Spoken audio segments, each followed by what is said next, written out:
Pero ¿puede ocurrir eso? Mira, hablando de la Suprema Corte, yo no puedo creer que la Corte haya decidido no mandar candidatos para la elección judicial. Me parece escandaloso. Había muchísima gente en la profesión legal que estaba esperando ver los candidatos de la Corte, que le parecían que por definición iban a ser mucho menos politizados que los otros. Entonces, si el tiro de gracia de la Corte es declarar que esto es ilegal y tal, en un momento donde ya no tiene poder ni autoridad, ni le van a hacer caso, me parece una estrategia equivocadísima. La Corte debió haber mandado esos candidatos que te permitía contrastar como un tipo de perfil más técnico, más burocrático, más abogado, y otros de cientos de miles de desconocidos que no tenemos ni idea quiénes son, ni de dónde vienen, ni qué van a hacer. O sea, renunció a tener un tercio de los candidatos. Y renunció sin ninguna estrategia. Sin ninguna estrategia inteligente. Era mucho más... Y sí, claro que podría haber hecho Norma Piña atraer los casos. Ya se había declarado sin materia la acción de inconstitucionalidad. Sí. Y esas suspensiones que estaban sueltas por todo el país se hubieran acabado. Esa era, en mi opinión, la estrategia que debió haber seguido el Poder Judicial y no excluirse. Ahora, ya nos dejaron un desastre en las listas. Ahora lo va a hacer el Senado, ¿no? Ahora lo van a hacer. Y bueno, lo que tiene de desastre, y siempre lo dijimos, el marco geográfico con el que se está haciendo esta elección.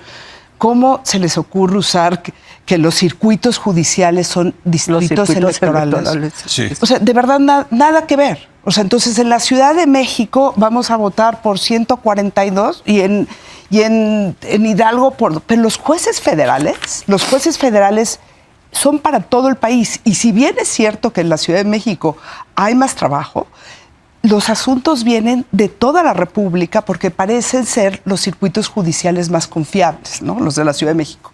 Hoy, los jueces de competencia económica, que son 3, que rigen en todo el país, solo los va a votar Iztapalapa. Así de desastre está el mapa de los circuitos electorales. Y yo no sé cómo vamos a leer esa boleta. No, yo ya la vi, la boleta o sea, yo no sé cómo. Sigo sin convencerme de ir a votar. Solamente digo, la elección es importante en 4 entidades federativas. Ciudad de México, Estado de México, Jalisco y Nuevo León. Ahí se concentra el grueso de la elección. Como una elección de funcionarios federales solamente elegidos por estas 4 entidades federativas. Y eso pasa como por un profundo desconocimiento de lo que es el Poder Judicial y de la complejidad de ese pero de ese lo que sistema. quieren, y ya sabemos, el objetivo de fondo, no sé si estarás de acuerdo, pero... Pues es desmantelarlo. El objetivo de fondo es quedarse con el Poder Judicial. Sí, a mí me parece que todo esto, y para quien le interese todos estos datos, la verdad, el artículo de ayer, creo que fue de Ricardo Rafael, o de hace unos días, extraordinario, con todo este análisis, básicamente para dar algún dato más, digamos, en el Estado de México únicamente se van a elegir 54 personas juzgadoras, en la Ciudad de México 168. Y sin embargo, ¿sí?, tienes una cantidad impresionante, ¿sí?, de candidatos y de personas que van a votar en el Estado de México y no así en la Ciudad de México. Realmente está todo torcido en términos de la representatividad de la elección. Como bien decía Ana Laura, los circuitos judiciales se hacen por proximidad geográfica, pero esa proximidad geográfica no se corresponden con el tipo de perfil de jueces y magistrados, que en este caso son federales. Creo que para mí es claro que el objetivo, que sí estaba claro, es desmantelar el Poder Judicial que existía antes.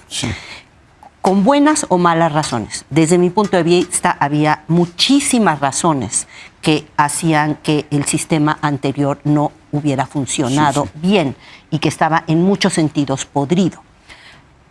Eso es lo que a mí me queda clarísimo, que querían desaparecer eso, y sobre todo, no necesariamente porque quisieran más justicia para la gente, sino no querían más límites para el Poder Ejecutivo. Pero no me queda nada claro qué quieren hacia adelante. Tú dices controlar al Poder Judicial. Puede ser que ese sea uno de los... Yo no tengo dudas. Puede ser. A mí no me queda claro si ese es el único objetivo. Lo único que sí me queda claro es que no solamente hay desconocimiento, sino también unas prisas y una falta de interés en el diseño de lo que se está armando. Más interés en barrer lo del pasado que en construir el futuro. Yo creo que lo que dice Ana Laura es bien interesante en el sentido de que partiendo del propósito del desmantelamiento del Poder Judicial, de eliminar el último contrapeso que existía, la pregunta es si se puede gestionar bien esa catástrofe. Y creo que lo que vimos es que esa catástrofe ni siquiera se ejecutó con el mínimo decoro, racionalidad, cuidado y creo que todos han fracasado. Y creo que tiene razón en que en el último desastre tiene que ver la incapacidad de la Suprema Corte, del Poder Judicial en su conjunto, de tratar de rescatar lo que podría haber sido rescatado de este desastre, de ofrecerle, como me parece que era su deber, a los electores una alternativa distinta a la de las candidaturas de los actores políticos, de la presidencia y del Congreso. Nos debía eso la Suprema Corte de Justicia y no fue capaz de entregarnos una propuesta de jueces.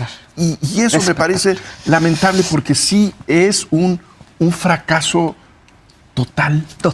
A ver, Javier, creo que en donde ninguno de los actores que estuvo ante esta provocación, que pensábamos hace unos años que era una provocación irrealizable, tan absurda que no iba a llevar a ningún lado y que hoy está pues caminando hacia el precipicio con mucha prisa. Creo que tú estabas de acuerdo, ¿no? Con la postura de que el Poder Judicial hizo mal en no darlo, en no poner a sus candidatos, ¿no? Totalmente. Si hablando solamente de la ejecución de la reforma, no de si es una buena o mala reforma, yo creo que es una mala reforma por razones distintas a las que otros creen que es una mala reforma, pero creo que es una mala reforma. Pero la pregunta es, dada la mala reforma, ¿se puede ejecutar lo mejor posible o de una pésima manera? Y creo o la que aquí peor otra imaginable. vez estamos de acuerdo en que se está ejecutando de la peor manera. No solo por la parte que está jugando el Poder Judicial, aunque coincido totalmente. Yo diría que también la parte de los filtros, en una reforma de este tipo con tantos candidatos, el filtro era muy importante, ¿no? Los comités de evaluación y cómo iban a operar los comités de evaluación, tal vez, y reconozco que el reto era gigantesco para esos comités, o sea, no estoy culpando a las personas involucradas, el reto era gigantesco, pero una vez más se podría hacer un poquito mejor o peor, y creo que se fueron por el mínimo necesario, y el filtro en estos casos creo que es muy importante, y ahí creo que no fue el mejor filtro.